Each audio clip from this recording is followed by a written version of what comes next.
Good evening and welcome to another edition of the Movie Blog.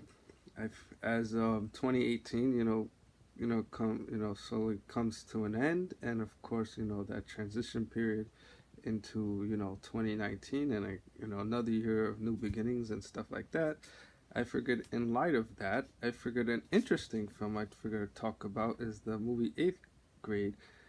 Um, what's interesting about this particular film, it kind of reminds me of a similar movie back in 2003, the movie called 13, which of course was directed by Twilight director Catherine Hardwicke, in which both characters like going through the transition from eighth grade to high school, and also I guess also trying to try to find one's own self, but also you know I guess embracing the changes, and from being in junior high into high school and trying to fit in and dealing with peer pressure, and of course sex, and drugs, and a whole bunch of other things. And also, like, the most important aspect of I would say the eighth grade is also film is to stay true to oneself, which is what the characters uh Kayla deals with. As she didn't have a very good experience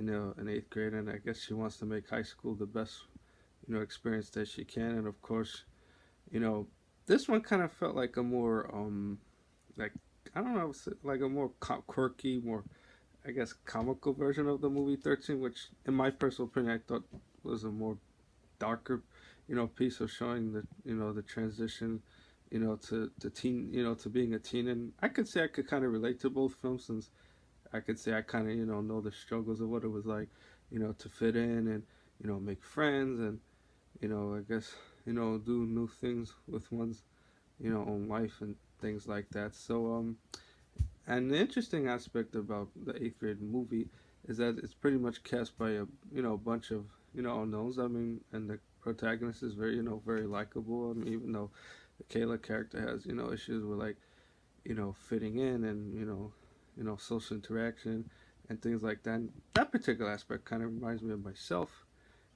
growing up and things like that. So it's an interesting character piece, and also I'd say a social piece as well. So that would be my particular interpretation watching this particular film. Like I said, it's good, even though, like I said, I just feel the 13 movie back in 2003 told a better more mature movie, even though I know in the case of the eighth grade movie was to tell somewhat of a more you know comedic one. But I guess sometimes you have to have like a different tone, and things like that, to tell a different story. So, like I said, it's good for what it is, and an interesting film to relate to and things like that. So that would be my aspect of the eighth grade film. So I guess, as they say, I guess this will probably be the last you know review for 2018, and of course, there'll be more reviews to come in 2019, and I look forward to sharing that. Okay, everyone, thanks for watching.